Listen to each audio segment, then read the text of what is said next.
This is In-Ear Insights, the Trust Insights podcast. In this episode of In-Ear Insights, this is a behind-the-scenes episode. We're getting ready for the Agorapulse Instagram Summit coming up in, I think, next week, the week of the 25th of February. So if you want to check out, we'll put a link in the show notes to it over at trustinsights.ai on this episode. But we're doing a talk at this show on, I somewhat humorously called it, Is the Gram Doing It For You? Sort of a reversal of the cliche doing it for the gram. Looking at Instagram data, looking at a ton of it, because one of the things that has always bothered me about a lot of people doing Instagram case studies is that they look at like a handful of accounts, like 10 accounts or 12 accounts. They make these broad sweeping generalizations like, this is what works on Instagram. And it's like, it's a pretty big place. It's got 1 billion active users. And 12 accounts just isn't a large enough sample size. So we thought we'd take you on a behind-the-scenes look at some of the data that we're processing, and especially for Katie to say, that makes absolutely no sense, Chris. I can't wait.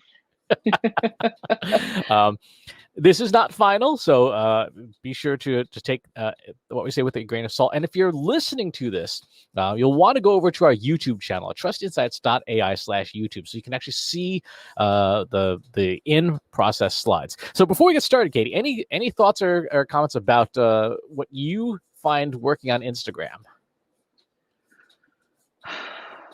Not off the top of my head. I still see people doing live streams on Instagram. I don't know how popular those are in terms of people actually tuning in and watching. I know that Instagram still has limitations in terms of you can't put a URL in your text, in your post. And that to me also seems like a limitation and a miss. And so, I'm interested to see with all of these other social media platforms where Instagram stands these days. Yep, it is definitely sort of the king of the hill. Okay, so this slide has nothing on it. Remember, this is a draft. Exactly, this is a draft. So a couple of things about the data we chose, some choices that we made. One, the data is from April 1 onwards. I figured there really a lot of stuff, particularly on Instagram, about things like travel and food and parties and stuff, obviously came to an end, or should have, around April 1. So I figured let's start from April 1 because that's where a lot of the lockdowns began. We have two sets of data. The brands, almost 4,000 brands with 1.2 million posts in the last, 10 months? And then almost 11,000 influencers, individual people, with 1.5 million posts. These were initially chosen by Facebook's. So Facebook operates a software called CrowdTangle, which is now a journalist platform, which allows you to download back data going up to 2 years back for a provided list of Instagram accounts. So they gave us the starter list, and then we had to go and clean it up because it's kind of messy. So before you move on, so I'm going to start asking questions. Yeah. How do you determine, which brands to be taking a look at? What is the mix of brands? Is it all lifestyle brands, all consumer brands, B2B brands? How does that list come about? So Facebook's brand list is very heavily B2C. So for us, we had to add about 900 B2B brands that we knew of. And these are companies that are mainly in the B2B tech and software space, so that you won't, for example, find like industrial concrete companies in our lists. I sourced those honestly from just doing some basic research, looking at handles that I mentioned. We have people in the analytics for Slack, analytics for marketers community on Slack, and looking at sort of like the top 100 B2B companies on social media. There are a ton of these lists, and essentially taking those handles, doing a quick check of them, and then loading them into CrowdTangle, and then it goes and finds all the back data. All right. Any other questions, Your Honor? I'm sure I will have questions. The first thing I always ask about, for not just us, but for anyone, is the methodology. How did this come about? And again, that sort of goes back to my academic and clinical trial research roots of, you need to know exactly what's in the thing that you're doing, and you can need to explain it start to finish, backwards, forwards. So I'm always on the lookout for making sure that any kind of research has very specific, concrete methodology statements. Yep. Big picture stuff is very straightforward. So we calculate engagement rate as the number of engagements on a post divided by the number of followers on that account. And so the methodology for this is for brands. This is sort of look at the overall engagement rates over the last 10 months. And it is essentially just a rolling average. And what you see here is that brands have gone from about 0.4% ish at the start of the pandemic to just above 0.3%. It's been a sort of a slow and steady decline. This has been the trend for years now. Back when Trust Insights was when we first opened our doors, brand engagement rate was about 1%. So it's just kind of been on an overall slow decline. Do you think, and I don't know if you get into this into your research, Chris, so if I'm jumping ahead, please let me know, but do you think that the reason for the decline is that people's attention is spread so thin these days that they're not spending as much time on Instagram when there were fewer social media platforms? That's a very good question, and let's hold that for like 3 slides. Got it. To give you a sense of the median follower counts in this study, we're looking at 10 different, it's sort of 10% brackets. The top bracket, of course, has millions, brands with millions of followers. The lowest has around 40,000, a median of 40,000 followers. What's interesting about this, because I want to show this next, is when we look at the different deciles, the different groups perform more or less similarly, but there are some differences in that pack.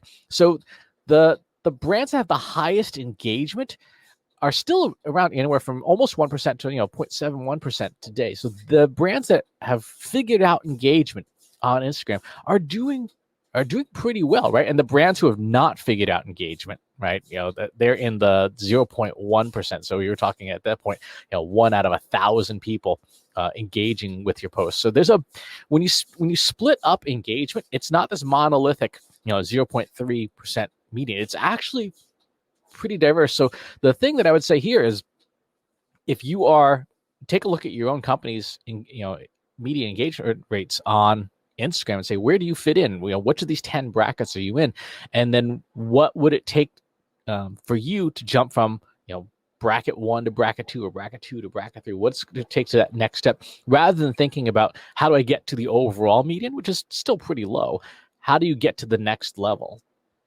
Can we real talk for a second though? Because you have all these 10 levels of deciles, but what the numbers we're talking about are still really crappy engagement rates. Like you're talking, yes, 1% engagement rate is the top of the stack. So if you want to get to 1% engagement rate, literally one person out of 100 interacts with your thing, probably your mom, then you're still not doing that great. So I think it's really interesting that you broke it out this way, but I just want to be real to say, like, we're still not talking about great engagement numbers. Like, these are still pretty terrible. These are still pretty terrible. Believe it or not, these are 10x better than Facebook itself. We've been saying for years, Facebook is sort of the death of an organic engagement. This is one of the reasons why to questions we were having before the show started, why brands are always trying to jump on the next thing. Like, what's the next social media platform? Because we realize that the big networks, there isn't a there. You're right. When 1 out of 100 people engage, and this is like accidentally hit the like button, right? This is not serious engagement in many cases. The vast majority of this is likes, because likes plus comments is what constitutes engagement. It's not great. It's and if you're at the bottom of the heap, you're at 1 of 1,000 people. If you've only got 1,000 followers, it means it really is your mom.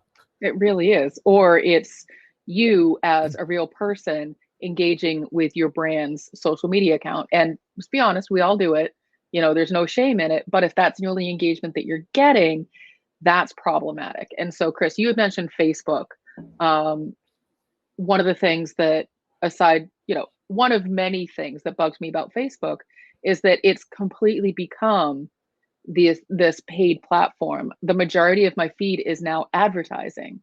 And so, organic engagement rates are pretty much non-existent. Like, you can probably get engagement rates for your personal accounts amongst your friends, but if you're a brand, unless you're paying, your stuff isn't going to show up. And I'm seeing a lot of the same thing happen with Instagram, which is unsurprising because that is owned by Facebook.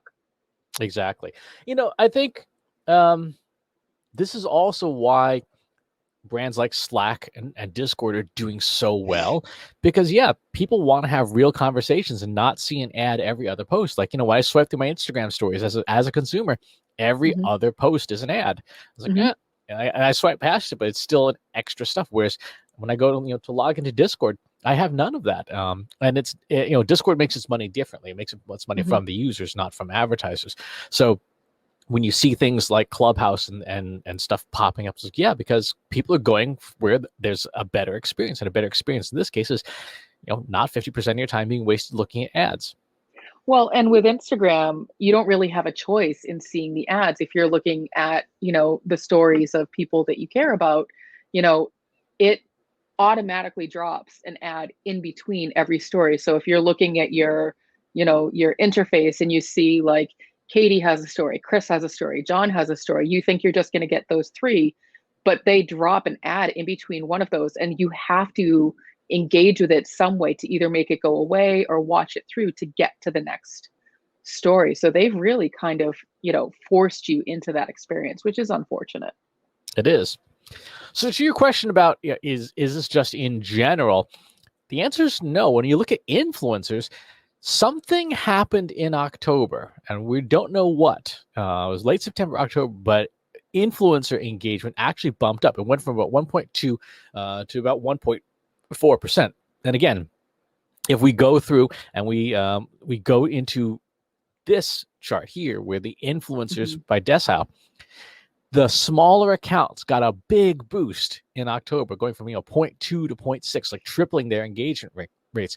Whereas the bigger accounts kind of remained pretty steady throughout the same time period. But I don't know why this happened. I don't know what it is about the lower 50% of engagement accounts just got this shot in the arm, and it's very interesting. I'm wondering if if you're watching this. And you saw this happen in your own analytics, particularly if you were one of the lower engagement accounts, drop a line, if pop on over to Analytics for Marketers and let us know. Did you see this same thing happen in your Instagram data in late September, early October? So just for clarification, in this context, how do we define an influencer? So influencers are essentially accounts that are individuals as opposed to brands. Mm-hmm. So everyone from Kim Kardashian to you and me, and Facebook, I'm honestly not sure how they define it, other than you have more than 10,000 followers, right? That's seems to be about the bottom line benchmark for them. Mm-hmm. So Okay. you're a person, not a brand, and you have more than 10,000 followers. Does Instagram publicly publish anything about their algorithm or algorithm changes, or any of their feature changes? I know that they were A/B testing likes going away. So I don't know if those are factors in this dramatic change. They do not. Facebook is notoriously close-lipped about core algorithm stuff. It's not something they talk a whole lot about. They talk endlessly about operations, but not Mhm. about the algorithm itself. So we don't know. The reason I'm wondering, because I know that a lot of these platforms, LinkedIn being one of them, is that the more engagement you get with a post, the more likely it is to show in someone's feed. Even if you're friends with them, you might not see the post or the thing. And so what this looks like to me is that if we're talking about influencers, and if we're talking, for the sake of argument, people who have more than 10,000 followers, the likelihood of their fans engaging with their thing is, theoretically going to go up. Therefore, their stuff would be shown more, and then more people would have the opportunity to engage with it. That to me is a likely scenario. Again, we don't know for a fact that that's what happened, but that is what this looks like to me. Yeah. Again, we don't know what's going on behind the scenes, but we do know that it was definitely noticeable for the lower engagement accounts. And I couldn't tell you from memory if something happened in October, because all the months have blended together, whether there was a major change or not. Yeah, who knows? Exactly. So let's start digging into some of the things that are the folks in analytics for marketers actually suggested when I asked, hey, what are the kinds of things you would be interested in seeing in a presentation about Instagram data? One of them was hashtags for brands. What does the distribution look like? And we've kind of tackled this two different ways because initially I just went and said, okay, show me what median engagement or average engagement looks like for the number of hashtags in a post. And what you see here, you see a decent amount of engagement really through 1 through 4, 1 through 5, 0 through 5 hashtags or so, and then it really does fade off. There are a couple of places where you'll see larger cohorts like around 10 and 13, but for the most part, most brands either don't put a hashtag in their posts or put just a couple at a time, and they get decent performance out of that. But then I forget who I was talking with. I might have been talking with you about this last week, about sort of stratification of data and how this represents the group as a whole of all 4,000 brands. But what would it look like if we stratify it and said, okay, what's the difference between this and the top 10% engagement, folks? And this is where you now see, there's 0, 1, and 2, but also for the folks who get a lot of engagement brand-wise, 10 and 15 hashtags do work. So there is a difference between the general population of brands and then this elite group. And so there is something to be said for if you are in that top 10%, chances are you're sharing a decent number of hashtags. And so we were talking about this a little bit last week because you and I have been on either side of the argument of the utilization of a hashtag. And so a hashtag historically in social media was used for Twitter as a way for people to search because they didn't have the search function built in when Twitter was first brought to the market. And so other social media platforms have adopted the hashtag to do basically the same thing. You can search on a hashtag, but the other thing that social media platforms now do is you can follow hashtags. And so you can discover new people, new brands, et cetera, et cetera. On my personal Instagram account, I follow hashtags that show me posts of people I don't follow, but it's topics that I'm interested in. So what I do also see is that people will throw hashtags on their posts just to be shown, even if it's not relevant to the content, which is annoying. So I think at least the conclusion I draw from this, Katie, is that when we post our podcast, let's start doing some experimentation. We can take our SEO keyword list for that episode, basically put a hashtag in front of the top terms, and see what happens. Yeah, absolutely. And we could be doing that across all different platforms because that also brings up the question of, is a B2B brand right for Instagram? And I feel like that's a whole other conversation. Agreed. But if there's with 1 billion people, there's at least somebody there. And by the way, that's sort of one of our little secrets. So don't go telling the world. But yeah, if you are not already repurposing your SEO keyword list for hashtags and social media, you probably should. It's because they're popular because people are searching for it. We started also looking, again, stratification of those hashtags. What are the hashtags that are unique from brands to the top 10% of those most engaged posts? And I see a lot of, frankly, travel stuff in here and a few other things, but there's nothing in here that stands out as like, I would never have thought to do that. These are obviously very niche into these particular accounts doing really well with these tags, but you can it doesn't take a whole lot to figure out what like earth capture and land mammals are about. When we look at the bottom 10%, the posts that perform the worst, that you can see they're fairly commerce oriented, right? They're definitely aimed at a specific audience, and it's not working for them. It's not getting the juice.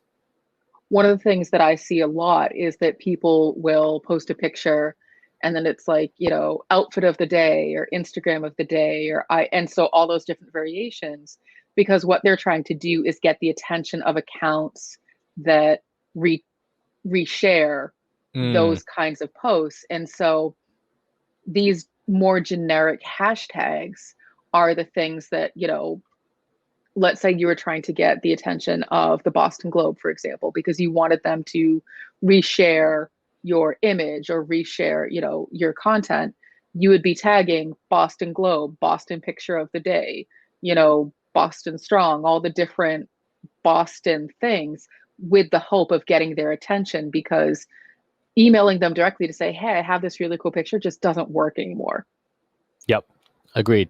And then we look at the tags that are common to all posts of any performance level. But yeah, you do see a lot of those brand tags and stuff that would not surprise me if folks were attempting to get noticed by this particular brand. So obviously, because this is all posts across the board, you do see much, much larger numbers for the usages of these. One thing that stands out to me is there's a lot of vehicle tags in here, and I'm not sure why. I guess just people like showing off their cars. It's definitely a status thing, because you see things like luxury, but also remember in the past year, cars were really the only quote unquote safe mode of transportation. And a lot of, so flying, cruises, traveling by train, those are all modes of travel where people were clustered together. So people were really looking back at their cars themselves of like, this is the only safe way for me to travel, do the cross-country road trip, get out of my house, whatever the thing was. And I believe car companies really took advantage of that. If they're like, yeah, this is the best time right now for you to upgrade to one of our luxury vehicles. So if you can't get on a plane, why not spend that money in your car? True. And it's a visible status symbol, and it also doesn't cost a whole lot to operate because you're not going anywhere. So you're not going anywhere. Fair enough. All right. Let's look at the same for influencers. So those are brands. Let's look at influencers. Influencers have a sort of a U-shaped bubble when it comes to hashtags, right? They anywhere from 0 to 5, 0 to 6, and then more than 19 in general. So influencers definitely doing the hashtag spray and pray much more so than brands. And when we dig into the top 10% across the board, there is no one answer that says, yeah, this is probably it. The 20 and above category is just as prominent as the none. So for the influencers, they're definitely out there trying to hose down Instagram with hashtags. At the top 10% for these there's a lot of sports stuff in here, and there's a lot of very localized things. And what I think is really interesting here that shows you kind of an interesting bias, there are more multilingual hashtags in influencers than there are brands, which kind of makes you wonder, like, brands, why aren't you doing more? Particularly, a lot of the brands we saw were not small, localized brands. They're multinational companies. Why wouldn't they be following the same pattern as some of the influencers in the space? It's a really good question. My, again, hypothesis, not proven, I have no data to back it up. So brands that are global tend to have multiple Instagram accounts in those different various languages, whereas an influencer tends to have that single account, and they're trying to meet all of the different global markets. Good point.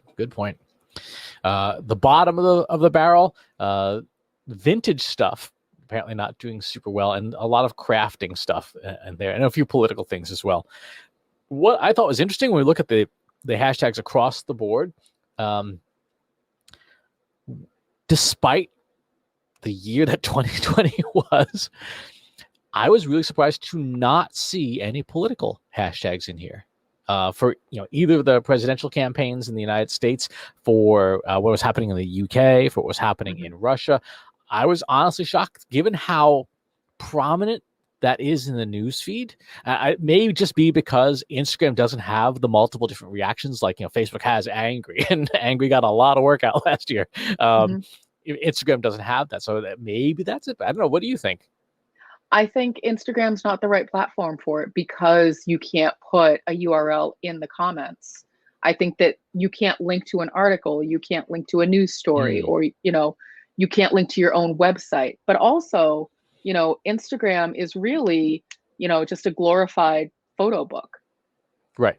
You have to have some sort of an image to go along with your post. You cannot post just text. And so, I mean, I personally don't see a lot of political posts on Instagram. I don't believe the previous administration actually used Instagram all that much. And that might be part of it, is that people went to the platforms where the administration was Twitter, to argue, Facebook, Twitter, to argue and, hash out everything. Whereas Instagram was just kind of going by in the background of like, yeah, we're going to stay out of it altogether. This is not the place for it, because it's really difficult to do that on Instagram because of the limitations of the platform and the user experience. Makes sense. All right. Another question that our community has: how often should we be posting on Instagram? Well, what's the right amount? We look at all brand accounts. The number very clearly here, 1 or 2 times a day, maybe 3 times a day, and then that's it. Not a whole lot else happening after that. We look at the top 10% of brand accounts by engagement. Same exact answer: once, twice, maybe 3 times a day, and really not much else. So I understand this, because putting together a good Instagram post with decent photography and stuff like that is a lot of work. Even just text on background stuff still consumes time. And so in terms of engagement, once a day seems to be about the right medicine. Yeah, I think that's, Instagram is a lot more work than, writing a tweet for, sharing a link. Again, it comes down to, because you can't share a link on Instagram very easily, you would have to change the link in your profile multiple times a day, which is an extra step, and can get a little bit unwieldy.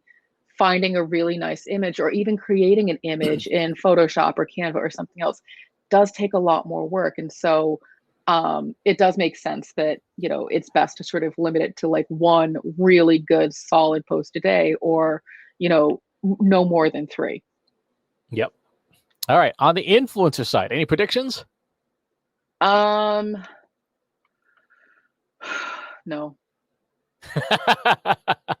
Nope. There's more, obviously, with influencers. There's more of a gradual decline. Anywhere from 1 to 6 posts a day. Again, if you're a professional Instagram influencer, which is a phrase that 5 years ago probably would not have thought was a viable career. It makes sense you'd want to be creating a lot of engagement. And by the way, important caveat, and I need to add this to the disclosures methodology section. We cannot see Reels currently, and we cannot see stories because they are simply not provided by Facebook software. We can see IGTV, carousel, album, and videos, but we cannot see those 2 other forms of content. So it's possible, and I know this just anecdotally for folks, they'll put much more stuff in their stories than they will on their feed itself. But in terms of the main feed, for influencers, still a decent amount of activity. And then looking at the top 10%, even here, 1 to 4 posts a day still is getting engagement for the top 10% of engaging accounts.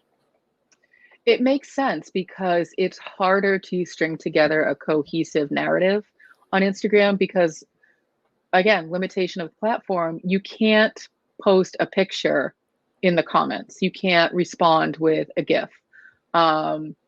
You're limited to just posting some sort of, text in terms of response, or just the like, which is a heart. Whereas in the stories or the reels, you can do a whole narrative. I mean, you'll see people with 100 different posts in their story, because they can tell a whole narrative and post links in there and other things. And so there's a lot more flexibility and features with stories and reels in Instagram, but the actual feed itself is still very limited. Yep. So that's it so far. I realized the one thing that we haven't put in here yet is the engagement by content type, album, carousel, video, etc. So I need to toss that in here. Anything else that, if you were a social media manager, Katie, you'd be like, gosh, I wish I knew kind of what else is sort of the magic ingredients for success on Instagram?